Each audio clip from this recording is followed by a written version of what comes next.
The Boston Strangler is the nickname given to a serial killer who committed a series of brutal murders in Boston, Massachusetts in the early 1960s. 12 women fell victim to him between 1962 and 1964, causing panic and terror among Boston residents.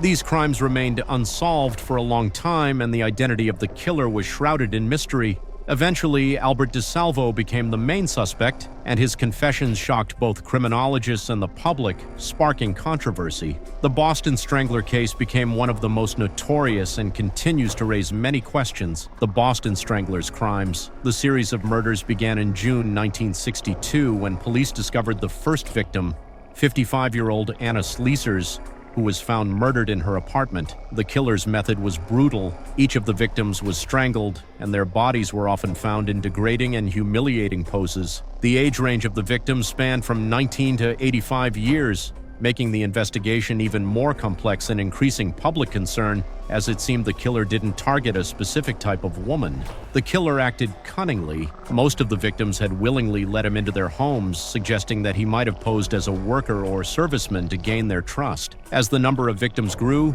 panic in Boston reached its peak, with women fearing being alone at home and becoming more cautious. Albert DeSalvo.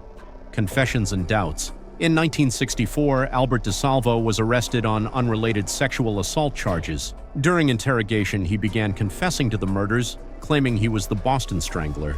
DeSalvo described many details of the crimes that matched what investigators knew, supporting his confession. However, there were significant questions about DeSalvo. There was no direct evidence tying him to the murders, no fingerprints or physical traces linking him to the victims. Additionally, psychologists noted his tendency to exaggerate and a desire for notoriety, raising doubts about his truthfulness. Nonetheless, he was found guilty of other assault cases and sentenced to life in prison. Aftermath and modern investigations. In 1973, Albert DeSalvo was mysteriously killed in prison, leaving many questions unanswered. Over the following decades, debates continued as to whether he was truly the Boston Strangler or merely someone who decided to take responsibility for infamous crimes. Some researchers and criminologists argued that the murders could have been committed by multiple people, as certain details indicated differences in the killer's approach. In 2013, DNA analysis added a new twist to the case.